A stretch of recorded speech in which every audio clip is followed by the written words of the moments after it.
Twig's dog Ina needed a wee, so we had to bring everything forward, and bring it into daytime hours. But the result is one of my absolutely favourite things. Period. And it's got references, it's got an understory, and it's all things that are important to me. And it's an image that I'm really proud of. So yes, there was never any intention to actually write a book.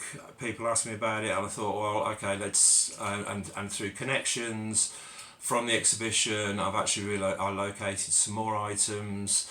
And I've done some additional things, so it's not an identical copy to the book that Patty and my collaborators have in their possession. It is different. There are slightly different versions of images, which I realised that maybe I should have chosen them first time around.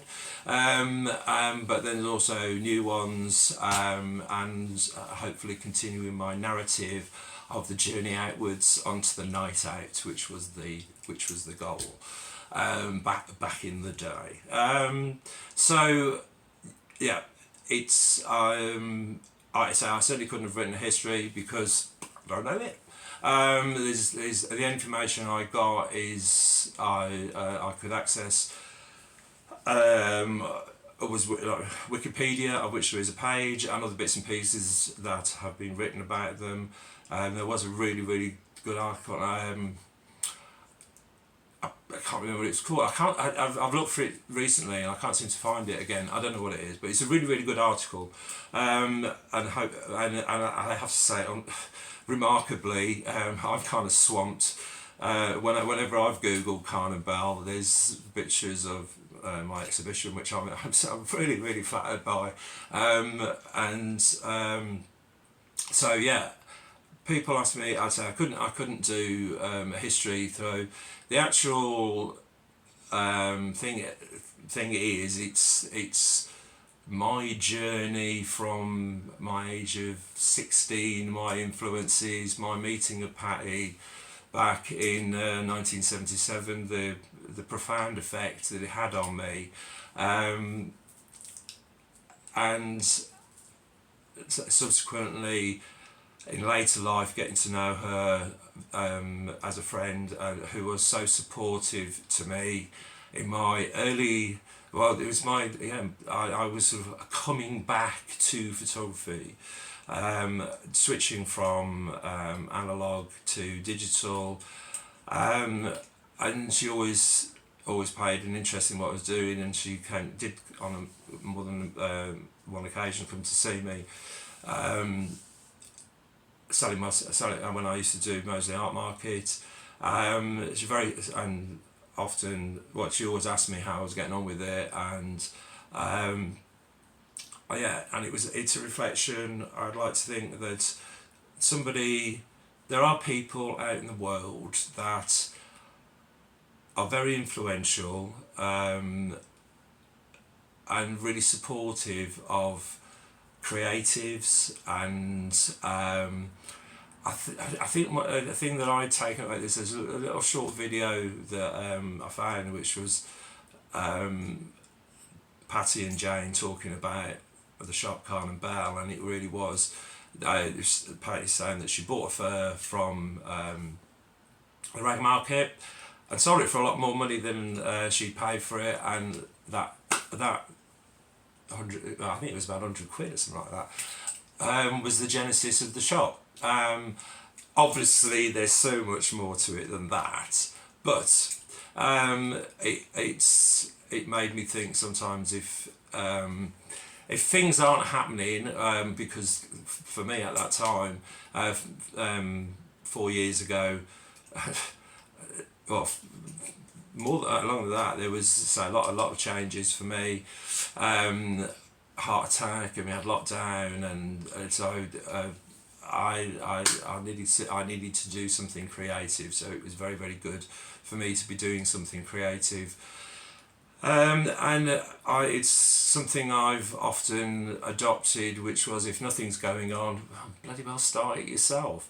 So yeah, it's my journey mixed in with stories about some of the people I've met, some of the influences, and some of the ideas that went behind the photography, which I hope people really really enjoy. I hope my passion for photography comes across, my passion for Birmingham as a city comes across, and my passion for working with people comes across. It really is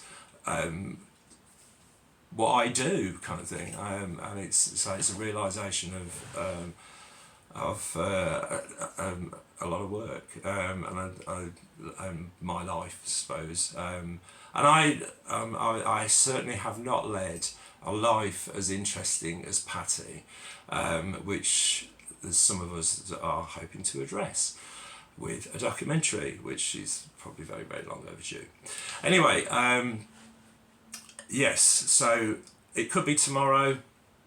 I will post the link for it. I think it's most likely Friday.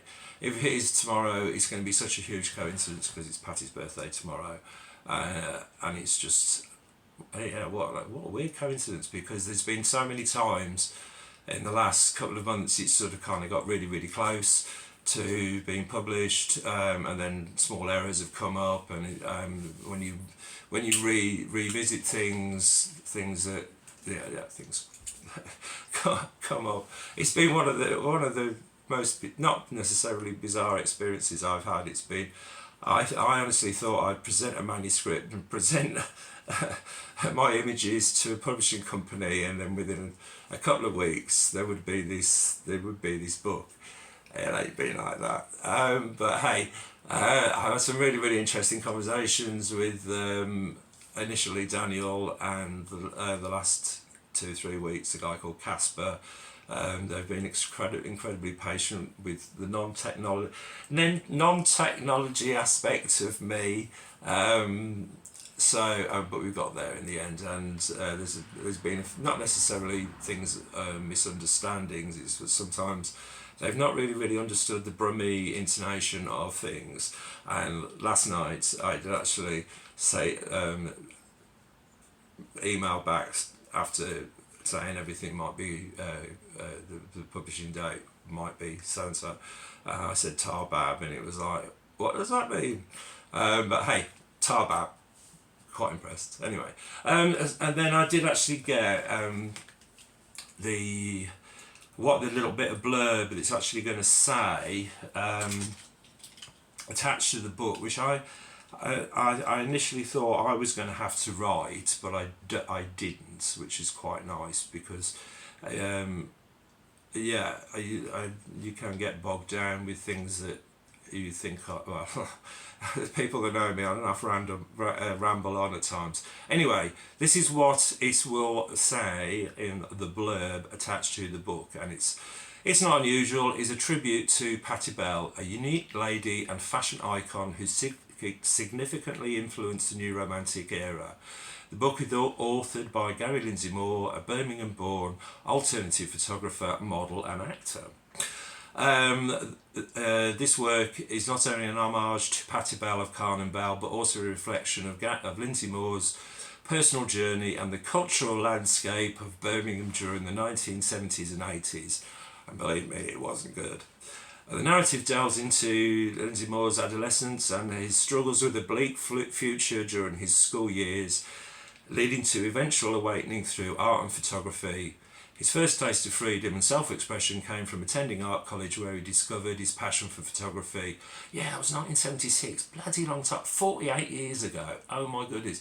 Because 1976, I'd just done my O-levels, and it was incredibly hot, and I knew I'd done really, really badly. And it's like, what the hell do I do next? Anyway, the book captures his experience with the punk and new romantic scenes, particularly with the vibrant subcultures in Birmingham. Throughout the journey, the reader is taken on a journey of self-discovery as Lindsay-Moore recounts his encounters with influential figures like Patti Bell and the significant impact they had on his creative and personal development.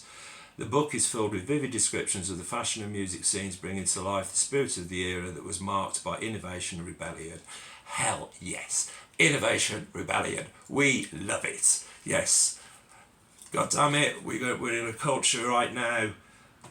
40 years ago, there was no threat of AI, and I think, getting on my little soapbox here, if AI rules the world, which I think, especially in the creative world, which is getting very, very dangerous to do so, would we have a brand like Carn & Bell? Because Carn & Bell definitely came from the passion inside and the individuality of these two ladies and their ambition and their foresight. And trust me on this, there was a statement that they had on their windows, which was "Fashion for all sexes," and that could not be more relevant, in my opinion, in this day and age. So anyway, I'm going to conclude because I've rambled too much. But happy birthday, Patty, tomorrow. It would be an absolutely amazing coincidence if it was available tomorrow, most likely Friday. And the world was very, very, well, I was very, very privileged to know Patty. And Dylan's world, I'd say Patty died earlier on this year, and Dylan succinctly put, I mean, her wit, her good-heartedness, her joie de vivre, her style, it's going to be missed. And Patty, I miss hanging out with you on a Tuesday afternoon. We had some great conversations, and so did a lot of other people, because Patty, you were really, really a people person, and that's really, really, really, really important in my world. Anyway, chatted on far too much, and I'm going to go and have my nearly cold cup of coffee in my prisoner mug, which I've had for a very, very long time. So you have an awesome day. Catch you all later, people. Bye.